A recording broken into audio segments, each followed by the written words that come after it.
Baruch atah Adonai Eloheinu melech haolam, Adonai Eloheinu, Adonai Echad. Muy buenos días, mis amados leones y leonas de Rema y remanentes, sean todas y todos bienvenidos una vez más a este poderoso tiempo de vivificación de la Sagrada Torá, donde estamos enseñando y compartiendo con ustedes toda esta sabiduría que al Eterno le ha placido otorgarnos a través de estos años de estudio, de intimidad con Él.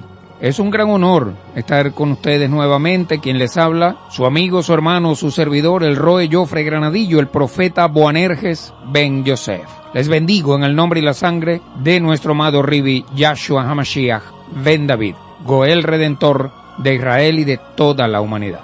Gran bendición para mi vida, por lo cual le doy toda rabá a nuestro Abba Kadosh, por permitirme este privilegio inmerecido de poder participar de la provocación de la tercera y final reforma de la humanidad, de poder estar acá llevando adelante esta misión apocalíptica y profética del tiempo final. Es tremendo lo que estamos viviendo, amados hermanos. Retomando la enseñanza, vamos a recordar pues que ayer les dejé algo en la mesa, les dejé algo muy interesante y muy importante, que es precisamente este tema de Yahshua HaMashiach como un personaje nuevo dentro del esquema de la, si se puede llamar, de la fe del Imperio Romano, dentro de su politeísmo, su paganismo.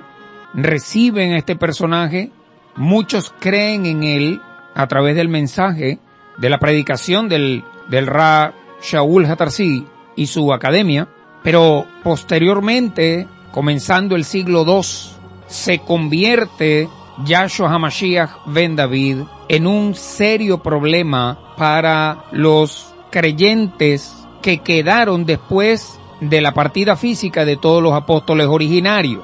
Esto, por supuesto, había que resolverlo, porque el tema del Goel Redentor, que ellos ya tenían, repito, a través de la predicación del Ra Shaul HaTarsi, era demasiado hebreo, era demasiado judío, era demasiado israelita para el gusto del emperador romano y para el gusto de aquellos que conformaron un árbol aparte del olivo natural del cual hablaba el Ra Shaul. Eso había que resolverlo. Tenían un gran reto por delante. Era tratar de suavizar esa judaidad y convertirla en otra cosa que fuera aceptable, primero por el emperador y segundo por todos aquellos paganos que todavía no creían en él. Hacerlo atractivo, hacerlo amigable, hacerlo llamativo para tratar de conquistar lo que no habían conquistado todavía con la figura de ese personaje, sabiendo y entendiendo el poderío que llevaba ese mensaje que él predicó. Esto ocurre, mis amados hermanos, para finales del siglo I y principios del siglo II. El masoreta Yohanan Ben Zakkai, que usted conoce como el apóstol Juan, parte de la tierra de los vivientes, entre el año 90 y 95. No tengo el año exacto en este momento, pero era finales, por supuesto, del siglo I. Y ese fue el último testigo presencial que, por supuesto, representaba también un defensor de la verdad. Mientras no partió de la tierra de los vivientes hasta el último de ellos, estos creyentes primitivos que fundaron el protocristianismo, que comenzó a caminar alejado o comenzó a reunirse aparte, y comenzó a darle vuelta al cerebro y comenzaron a buscarle la vuelta a esto, ellos no pudieron hacer nada hasta que, en este caso, Yohanan Ben Zakkai partió, que fue el último. De hecho, después que él parte de la tierra de los vivientes es que aparece lo que ustedes conocen como el Evangelio de Juan. Una vez que lo pasaron por el escáner, lo pasaron por el filtro, le quitaron, le añadieron, le pusieron, y en ese Evangelio fue que basamentaron la cosmovisión de lo que se conoce hoy como el cristianismo histórico. Y por supuesto, de todas las cartas corrompidas y alteradas del Ra Shaul HaTarsi, que después nombraron como el apóstol Pablo. Ahora bien, para este momento de la historia, las tensiones políticas entre Roma y Jerusalén iban en aumento, francamente. esas tensiones políticas estaban en aumento cada día. Sobreviene una revuelta judía contra los romanos que llevó a una fiera lucha en Israel, y esto que llamamos esta revuelta de alzamiento que se dio, como nosotros ya sabemos, entre los años 67 hasta el año 73, cuando cae Masada.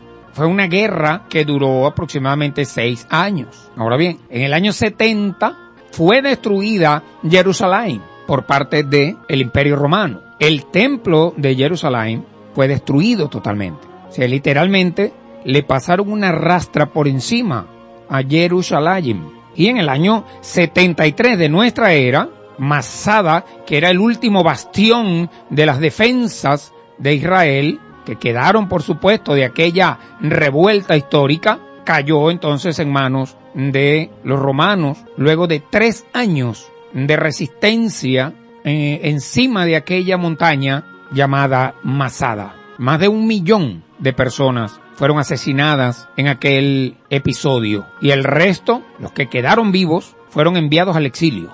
Es decir, mis amados hermanos, que el mensaje de Yahshua HaMashiach se convirtió en algo ilegítimo en Israel. Ilegítimo. Tomada Israel por los romanos. Ya no como estaban cuando nuestro Rabbi Yahshua HaMashiach estaba vivo caminando en la tierra de los vivientes. Ya en una situación de conquista. Se convierte literalmente el mensaje de Yahshua y la emuná en la Torá sagrada en algo ilegal en el propio Israel, excepto una secta que fue reconocida por el Imperio Romano. Una secta del judaísmo fue reconocida por el emperador romano. Esa secta judía, practicante del judaísmo, de la ley judía, de la halajá judía, fue dirigida por un rabino muy famoso allá en Israel, un rabino fariseo llamado Yohanan ben Zakkai. No es, por supuesto, Yohanan ben Zakkai, el hijo de Zacarías, que usted conoció como Juan el Bautista. Por favor, estamos hablando de muchos años después. Este rabino fariseo, practicante y maestro del judaísmo, llamado Yohanan ben Zakkai, fue quien consiguió, a través de miles de artimañas, logró que el emperador romano en ese momento, llamado Vespasiano, el emperador Vespasiano, este hombre logró que el emperador le diera un salvoconducto para él y para su escuela de judaísmo.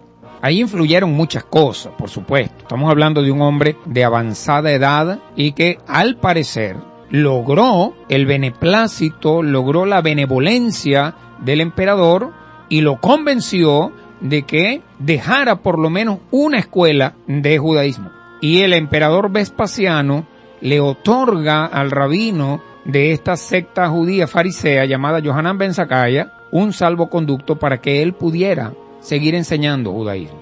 Ahora, los cristianos, vamos a llamarlo así, los cristianos primitivos, estos que se abrieron hasta el año 70, vamos a decir, los que se habían convertido al Elohim de Israel y que reconocieron a Yahshua como el Mashiach de Israel y Goel Redentor de toda la humanidad, de entre los gentiles, los que no eran hebreos, que fueron llamados cristianos por primera vez en Siria. En Siria. Eso, me refiero a eso cuando hablo de ellos. Son los fundadores de esa desviación que hoy conocemos nosotros como cristianismo histórico. Esos creyentes hasta ese entonces habían asistido a las asambleas de estudio de Torah y de estudio del mensaje de Yahshua HaMashiach. Ellos participaban de esas enseñanzas junto con los hebreos, junto con los judíos, y eran educados en la Torah. Ellos eran enseñados en la escritura sagrada del Tanaj hebreo por los maestros de Torah que venían, por supuesto, de Israel. Y muchos de ellos, incluso por decisión propia, se convirtieron, como quien dice formal, a la práctica de las costumbres hebreas en ese proceso. Aunque la gran mayoría se mantuvieron como justos de las naciones. Es decir, gentiles convertidos al Elohim de Israel y reconociendo que Yahshua HaMashiach era el Goel Redentor de Israel y de toda la humanidad. La gran mayoría. Algunos Bueno, se circuncidaron, decisión propia. Pero, repito, la gran mayoría no. Ahora bien, a partir de la destrucción de Jerusalén, de la destrucción del templo de Jerusalén, de la desaparición de la generación apostólica, me refiero a los apóstoles originarios de Yahshua, esos creyentes gentiles que habían abandonado el paganismo romano, que habían abandonado la creencia en el politeísmo y habían declarado que el Elohim de Israel era ahora su uno y único Elohim verdadero, y que habían declarado que Yahshua ben David era el Mashiach de Israel y el Mashiach de toda la humanidad, comenzaron a experimentar, ya no era pensando, sino que comenzaron a vivirlo, serios problemas con respecto a los romanos.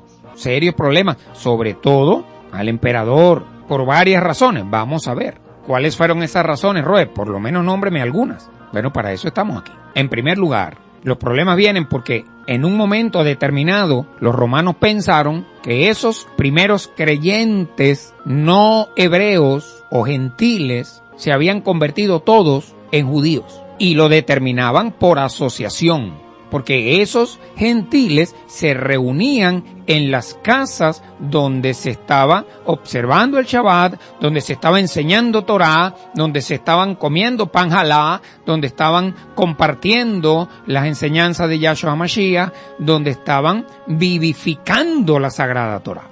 En casas, no en iglesias, no en sinagogas, sino en casas de familia. Eran pequeños núcleos que se fueron multiplicando. Cuando llegaba, por ejemplo, al límite la casa, si la casa tenía capacidad para reunir a 30 personas, bueno, ya más de 30, entonces abrían otra casa, vamos a reunirnos ahora en la casa, y se fueron organizando, ¿ok? Allí se reunían en Shabbat, no el domingo, allí guardaban también los mandamientos de la Torah, como lo hacían los hebreos, que les estaban enseñando, estudiaban, comían, como dice Levítico 11, comenzaron a dejar de comer cerdo, que es la comida preferida de los romanos. Una de las cosas que más le gusta a un cristiano es comer cochino, hermano. Eso es algo tremendo. De hecho, el cochino es, el cerdo es el protagonista prácticamente de la cena de Navidad y de fin de año pagano. Eso, ya ellos no comían eso. Comenzaron a vivificar la Sagrada Torah. Entonces, por esa circunstancia, por ese proceder, los romanos comenzaron a pensar que esta gente se habían convertido a la religión de los judíos, es decir, al judaísmo. Y por asociación con el pueblo hebreo, esas tensiones políticas, religiosas, culturales entre Roma y Jerusalén afectaban tremendamente no solo al pueblo hebreo, sino también a esos creyentes gentiles que estaban recién convertidos a la emuná hebrea. Número 2, el culto al emperador. Mire, si hay algo que le fascina a Roma, es que le rindan pleitesía a un emperador. Eso es algo tremendo. En la Iglesia Católica, pues ya usted ve, un cardenal no lo puede tocar ni el viento. Eso es un santo viviente, según ellos. Y en la Iglesia Evangélica, bueno, imagínate, un pastor que adquiere cierta posición, cierta liderazgo, cierta posición económica. Vaya, llega un momento, hermano, en que se convierte en una estrella de rock. No pueden verlo sino en foto o en video. Y cuando se para en el púlpito, bueno, entra por una puerta aparte donde nadie puede acceder a él. Y usted sabe que es así. Esto no es un tema de discusión, porque les gusta la megalomanía, les gusta sentirse importante, los hechiza ese tema de la expectativa. Tienen que alabar primero mucho para que creen una atmósfera de modo que cuando el hombre salga todo el mundo caiga al piso. Y no lo vayas a ver a los ojos porque te va a quemar las retinas por el poder que sale por sus ojos. Y si te llega a rozar, te desmayas.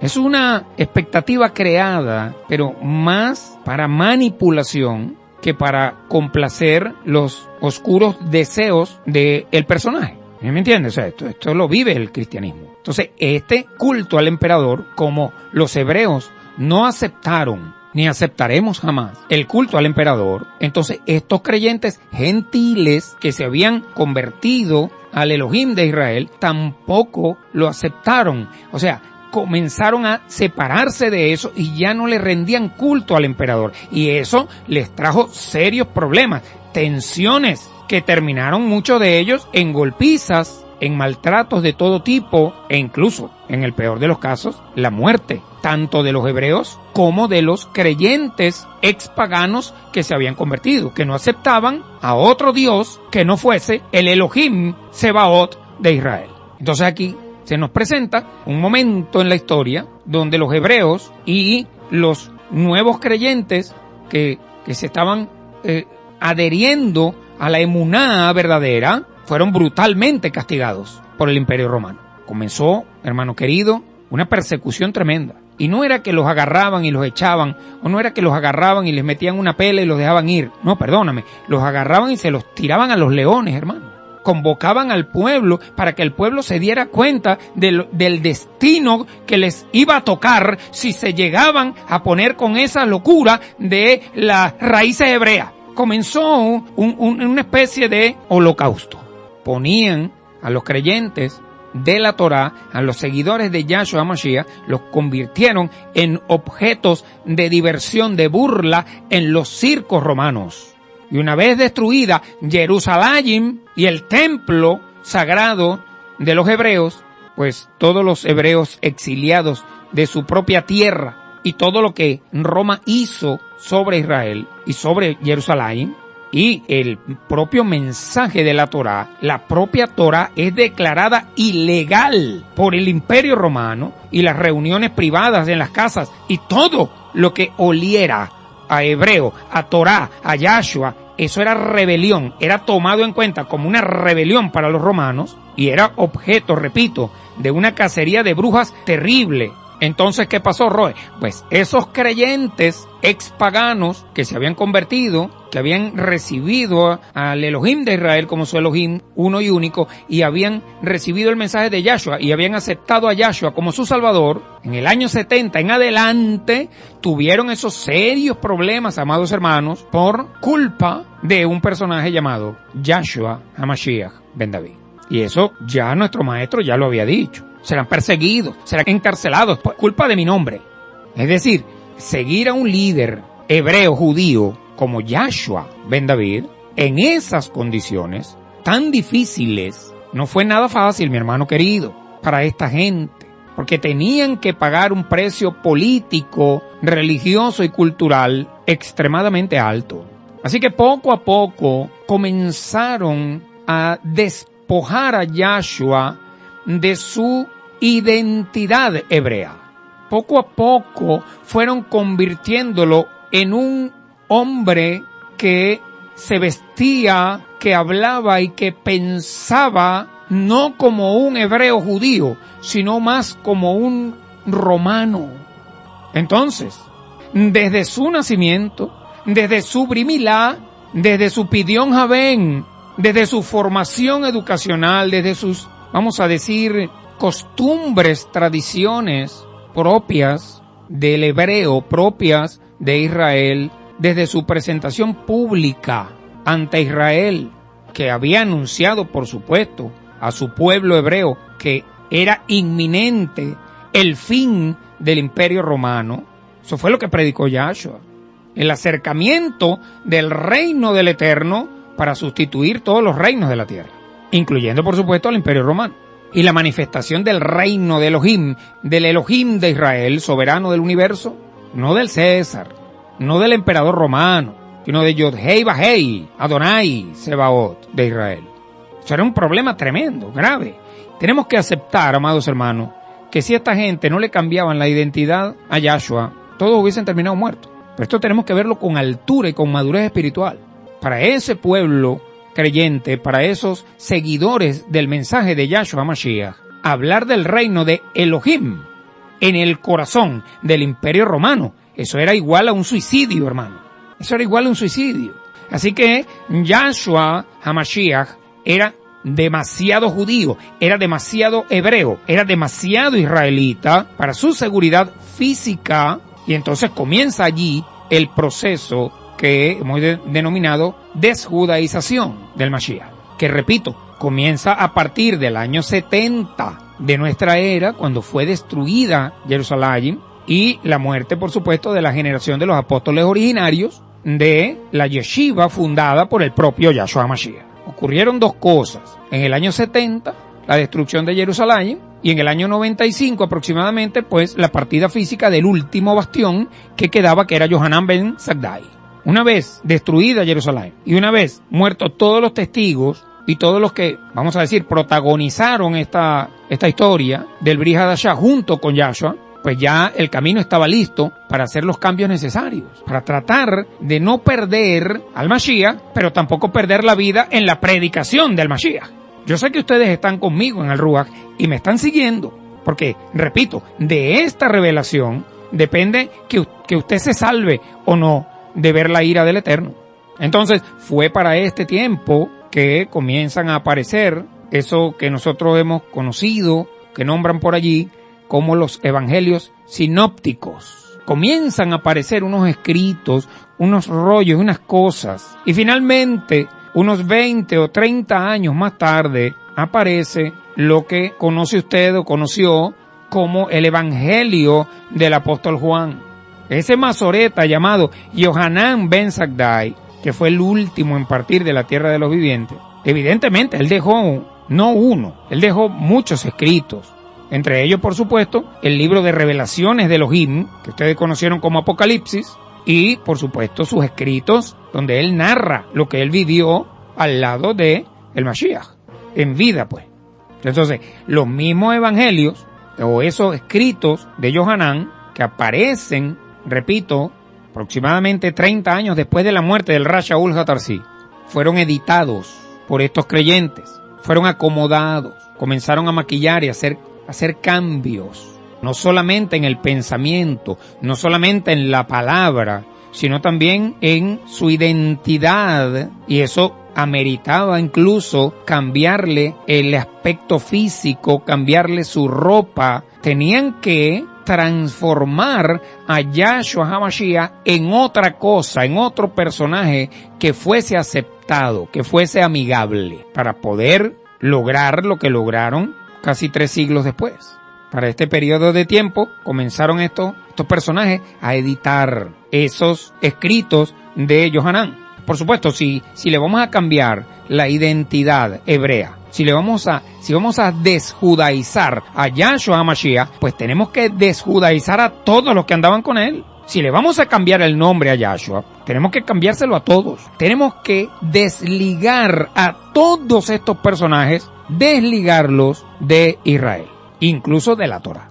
Hasta que finalmente, en los siglos IV y V, prácticamente la figura de nuestro amado Ribi Yahshua HaMashiach ben David estaba totalmente despojada de su identidad hebrea. Estaba totalmente desjudaizado. Es decir, porque él era de la tribu de Judá. Es decir, era judío, es judío y será siempre judío. Y en ese proceso de edición de lo que los romanos llamaron el Nuevo Testamento, algo nuevo que ellos crearon a su modo, los editores cristianos poco a poco van introduciendo cambios sustanciales para presentar a un personaje totalmente anacrónico, totalmente desjudaizado, totalmente apartado de cualquier vestigio del pueblo hebreo, al cual llamaron Jesús de Nazaret, completamente divorciado de sus raíces hebreas, absolutamente. Un personaje llamado Jesús de Nazaret, que rompe cualquier relación,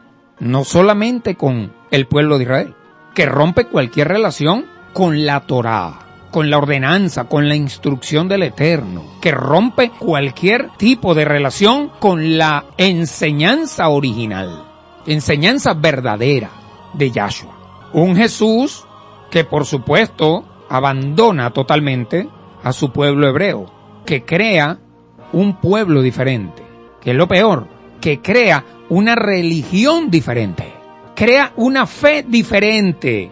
Es más, peor aún, creó una deidad diferente. Ese personaje creado por Roma llamado Jesús de Nazaret, que repito, no es Yahshua HaMashiach no es el Goel redentor de la humanidad, no es el que murió en el madero y no es el salvador de nosotros. Es un impostor, es una copia fabricada tal cual como fabrican los personajes en Hollywood. Ahora vamos a estudiar un poco más a fondo esto. Esto apenas está comenzando, amado. Yo le pido que amárrese duro, que esto está comenzando. Estudiando un poco más a fondo esto, algunas de estas cosas en esta enseñanza definitivamente van a marcar tu vida. Por ejemplo, la relación de Yahshua con el Shabbat. Eso representó un problema tremendo, porque el Shabbat solamente lo celebran los hebreos, aunque está ordenado para todos los terrícolas. Entonces los editores cristianos, esto que yo llamo los copistas cristianos, los que copiaron y tradujeron la palabra, esos editores que fueron los que diseñaron por orden de los padres fundadores de la Iglesia Cristiana de Roma, diseñaron lo que ellos llamaron el Nuevo Testamento, presentan como uno de los motivos por los cuales Yahshua muere el tema de su supuesta violación del Shabbat. Esto es muy importante, amados hermanos. Pónganme mucha atención. Según esos evangelios editados, Yahshua ben David violó el Shabbat. Y esto, por supuesto, causó una molestia tremenda a los hebreos, al punto que finalmente determinaron acabar con la vida de este hombre porque había violado el Shabbat. Escúchame esto es lo que está creando Roma a través de este personaje llamado Jesús, que él violó el Shabbat.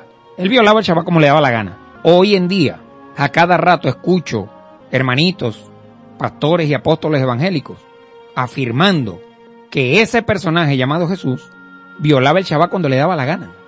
Yo antes me asombraba, pero ahora no, porque ahora yo entiendo por qué ellos piensan así. Porque ciertamente el que viola el Shabbat como le da la gana es Jesús de Nazaret, no Yahshua ben David. Son dos personajes diferentes. Uno que viola la Torá y otro que la defiende y la vivifica. Uno que la declara abolida y otro que dice no pasará ni una yod ni una tilde sin cumplirse. Lo interesante aquí de todo esto es que los propios editores cristianos de esos evangelios posteriores, al presentar los cargos, mire hermano, active las parabólicas del espíritu para que usted reciba esto en su alma. Cuando esos editores, cuando esos copistas cristianos de Roma estaban editando y estaban acomodando los evangelios, sobre todo el de Juan, porque ese fue el que destruyeron, a todos le metieron la mano, pero a ese especialmente. Cuando esa gente presentaron los cargos por los cuales iban a enjuiciar a muerte a ese personaje llamado Jesús, desconociendo absolutamente la Torá, desconociendo absolutamente el mensaje de Yahshua verdadero, desconociendo la costumbre, la forma de vida, desconociendo el israelismo de esta historia, nos permiten algo o nos presentan algo que no fue lo que ocurrió. Nos presentan algo total y absolutamente antagónico, porque ellos no conocían la Torá, no conocían la historia, no conocían y no conocen todavía. Cuando a mí un apóstol evangélico me está predicando y me dice que Jesús estaba sentado en una silla y entonces por detrás llegó una mujer y se le metió por debajo de la silla y comenzó a ungirle los pies con aceite y se lo enjugó con lágrimas y se lo secó con el cabello por debajo de una silla, mi hermano querido, yo me levanto y digo, Abba, perdona a este hombre, porque ciertamente no sabe lo que dice. Estoy hablando de un apóstol con 30 años de ministerio. Se ha leído la Biblia 20 veces de tapa a tapa. Me levanto y digo, Padre, perdónalo. Porque este hombre no tiene idea de que en esa época, en Jerusalén, nadie se sentaba en una silla, mi hermano. Ahora también pienso con misericordia y digo, ¿cómo va a saberlo si nadie se lo enseñó? Y el apóstol que lo enseñó a él, que es su cobertura, tampoco sabe. Y el maestro de ese tampoco, y el maestro del maestro tampoco, ninguno. A nadie se lo enseñaron. Porque esta revelación, esta verdad estaba guardada para este tiempo. Y es aquí entonces donde podemos ver la sabiduría divina operando en todo este proceso. Porque cuando analizamos desde el punto de vista hebreo, con la perspectiva hebrea, ¿qué fue lo que dio lugar a la conclusión cristiana de que Yahshua ben Yosef violó el Shabbat para hacerlo parecer como uno que destruye la Sagrada Torá, como uno que no le para a nada, como un rebelde que se levanta y dice, esto queda abolido y ahora yo voy a traer una nueva dispensación llamada gracia para vender la idea y para tratar de convencer que ese personaje que ellos crearon llamado Jesús de Nazaret rompe con todo lo que tiene que ver con la Torá, con la ley de Moshe y con la instrucción del Eterno, y que se mueve totalmente fuera de la instrucción del Eterno, repito, como un rebelde. Cuando uno ve los argumentos usados desde el punto de vista hebreo, se da cuenta, mi amado hermano, mi amada hermana, que no tienen ni pie ni cabeza. Cuando usted se le revele la perspectiva hebrea, usted va a leer la Biblia Reina Valera y usted le va a dar risa a lo que dice ahí. ¿Por qué? Porque así como yo digo, Padre, perdona a este apóstol porque no sabe lo que dice, usted se va a dar cuenta que el que escribió la Biblia Reina Valera no sabía lo que estaba diciendo. O sea, plasmó lo que a él se le ocurrió. Pero cuando tú lees eso con la perspectiva hebrea, con los lentes hebreos, te das cuenta que el tipo estaba más pelado que una yuca, hermano. El tipo no tiene ni idea de lo que estaba escribiendo. Ahora, si tú hablas con un evangélico, el evangélico se pela el pecho para metérselo a un aguacero de bala para defender esa palabra. Porque esa es la verdad verdadera. No, mi hermano, esa es la mentira verdadera. Por ejemplo, ¿cómo se defiende Yahshua frente a las acusaciones? Estoy hablando de Yahshua, no de Jesús. Yahshua, ¿cómo se defendió Yahshua cuando a él lo acusaban de que supuestamente había violado el Shabbat? Tú lo puedes leer ahí. De un supuesto, me refiero, de una supuesta violación del Shabbat. ¿Cómo se defendió él cuando eso ocurrió? Cuando nosotros estudiamos los masoretas, lo que usted conoce como los evangelios, uno puede detectar de inmediato qué fue lo que realmente ocurrió. Claro, si tienes la perspectiva hebrea, si tienes la visión hebrea, lógicamente, y teniendo conocimiento de cómo era la vida, de cómo eran las costumbres, de cuáles eran los modos en ese tiempo en Israel, en esa época, cuando Yahshua vivió caminando en la tierra de los vivientes, por supuesto. Todas las acciones de Yahshua ben Yosef en relación con el Shabbat tienen total fundamento en la propia Torah. En la propia Torah. Incluso en el Talmud. ¿Pero por qué dice eso, Roe? Porque los que lo acusaban a él eran practicantes del judaísmo y lo acusaban en función de lo que decía la ley judía, no de lo que decía la Torah.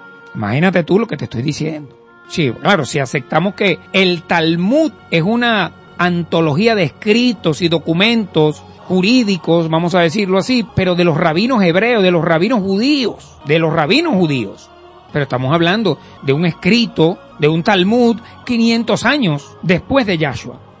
Si aceptamos nosotros que el Talmud, ambos, el grande y el pequeño, el babilónico y el de Jerusalén, si aceptamos que el Talmud contiene prácticas, costumbres e ideas del judaísmo del segundo templo, que de cierto las tiene, vamos a ver que las acciones de Yahshua ben Yosef, todas están dentro de las provisiones de la Sagrada Torá, pero ellos lo acusaban cuando creían que él había violado la ley judía.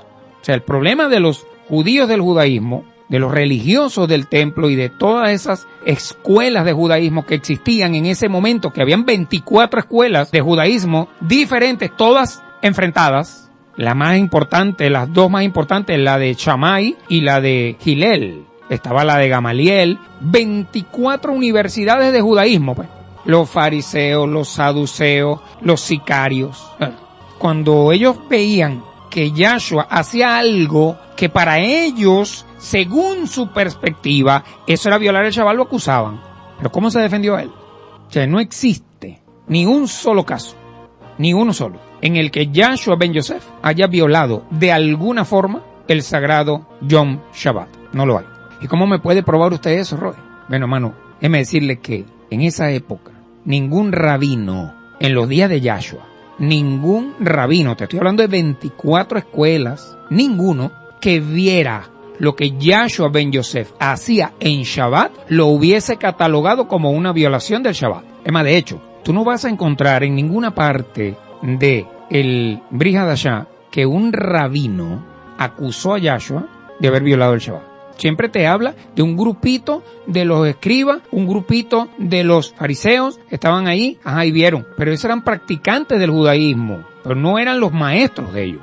Ahora bien, cuando los cristianos, que vienen muchos años después, y que no pueden entender cómo es que se está dando esta situación, los copistas, los editores de la palabra, los traductores de la palabra, tratan de explicar lo que está pasando con los lentes romanos sin saber ni los modos, ni la forma, ni nada del pueblo hebreo. Entonces nos presentan a un personaje llamado Jesús de Nazaret como un violador del Shabbat.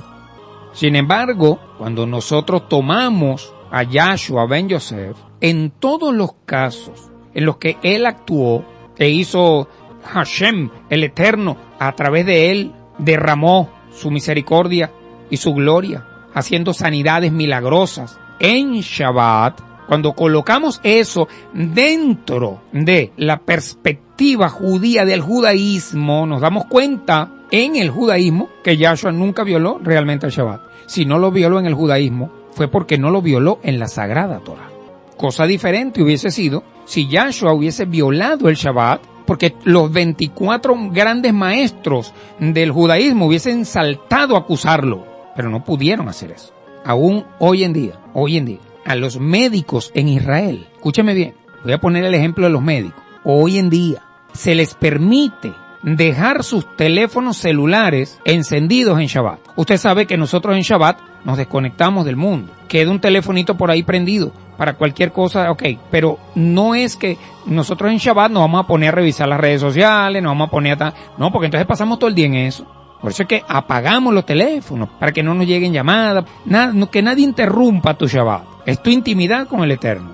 Ahora, los médicos en Israel hoy en día se les permite para poder atender alguna emergencia. ¿Por qué? Porque la vida humana está por encima incluso del Shabbat. Lo más sagrado para el Eterno es la vida humana. Entonces, si hoy en día, en pleno siglo XXI, a un médico no solamente se le permite, mis amados hermanos, es obligatorio. Es obligatorio interrumpir el Shabbat para poner por encima del Shabbat la salvación de una vida. Ahora dígame tú, estamos en pleno siglo XXI, dígame usted allá, hace 2000 años atrás. ¿Usted cree que ellos no sabían eso? Claro que lo sabían. No tiene ni pie ni cabeza pensar que Yahshua violó el Shabbat porque Hashem a través de él hizo una sanación en Shabbat, y mucho menos va a tener sentido alguno que alguien diga que a Yahshua le gustaba era violar el Shabbat para ir a trabajar en Shabbat, sanando gente. Eso es una locura pensar así. Ahora, los fariseos de esos días de Yahshua usaron los mismos argumentos que usó Yahshua para justificar ciertas ocasiones donde hubo algunas acciones necesarias para los días de Shabbat. Incluso aquella famosa frase, caramba, que, es una frase tremenda. Todas las frases de Yahshua son tremendas porque está hablando el propio Hashem a través del Ruach de la Torah, el Ruach del Mashiach y el Ruach HaKodesh. Pero nuestro Ribi dijo, el Shabbat fue hecho para el hombre, no el hombre para el Shabbat. Quiere decir que el Shabbat no es una creación para que el hombre se vea obligado con Hashem. No, el Shabbat es un privilegio que el Eterno le da a los seres humanos para que se reúnan con él. Por eso dice él, el hombre no fue hecho para el Shabbat. El Shabbat fue hecho para el hombre. Por eso es que en el día sexto de la creación es cuando el Eterno fabrica al hombre y a la mujer, pero el día séptimo es donde él revela el Shabbat. Fue después que creó al hombre. Por eso dice nuestro Ribi, el Shabbat fue hecho para el hombre. Porque cuando Hashem creó la disposición del séptimo día como Shabbat, como día de reposo, ya el hombre estaba hecho. Te voy a dar un día para que te reúnas conmigo, solo para mí. Y le voy a decir algo más. en el propio Talmud está esa frase.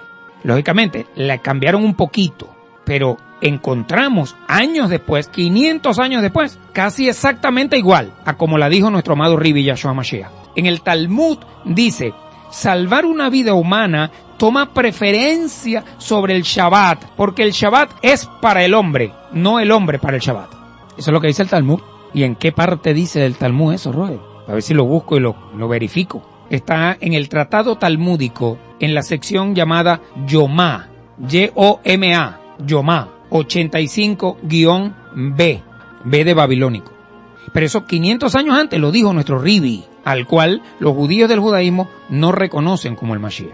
En otras palabras, mis amados hermanos, para ir terminando por hoy, si nosotros miramos con atención y con responsabilidad la emuná hebrea, violar el Shabbat no solamente está permitido, sino que incluso es necesario si en el proceso de esa violación está en juego una o varias vidas humanas. Es decir, preservar la vida humana o preservar una nación. ¿Te imaginas que esté un hermano, que sea bombero, y está observando su Shabbat, y de repente lo llaman que hay una emergencia y tiene que presentarse porque hay un incendio donde están en riesgo, no sé cuántas familias en un edificio y tiene que apoyar y que diga, no voy a ir porque yo no voy a violar el Shabbat? Mi hermano querido, precisamente si no lo hace, es que verdaderamente va a violar el Shabbat. Tiene que hacerlo. Eso pasa únicamente, repito, cuando la vida humana está en juego. Un policía, un soldado del ejército, un médico, un bombero, lo que tenga que ver con la seguridad integral física de tanto del pueblo como de la nación. No solamente eso, en el evento que una vida humana está en peligro, repito, y por respetar el Shabbat, tú no la atiendas, supuestamente para no violar el Shabbat, estarías violando total y absolutamente el sagrado mandamiento del Shabbat. Porque el hombre toma precedencia, cobra mayor importancia la vida humana siempre sobre el Yom Shabbat. Así que cuando Yahshua sanaba a los enfermos en Shabbat, no estaba violando el Shabbat, todo lo contrario, estaba siguiendo y estaba respetando la sagrada Torah. La estaba cumpliendo. ¿Te das cuenta la locura de un apóstol evangélico que dice que a Jesucristo le encantaba violar la Torah? Le encantaba violar el Shabbat. ¡Ay, qué día es hoy, sábado! Vamos a salir. Padre, perdónalo, Señor. Yahshua estaba apegándose rotundamente a las provisiones de la sagrada Torah. Eso era lo que estaba haciendo. En cada vez que él salía y ocurría una manifestación de gloria a través de él por una sanación, por una resurrección, le estaba diciendo a todos, la vida humana está por encima incluso del Shabbat.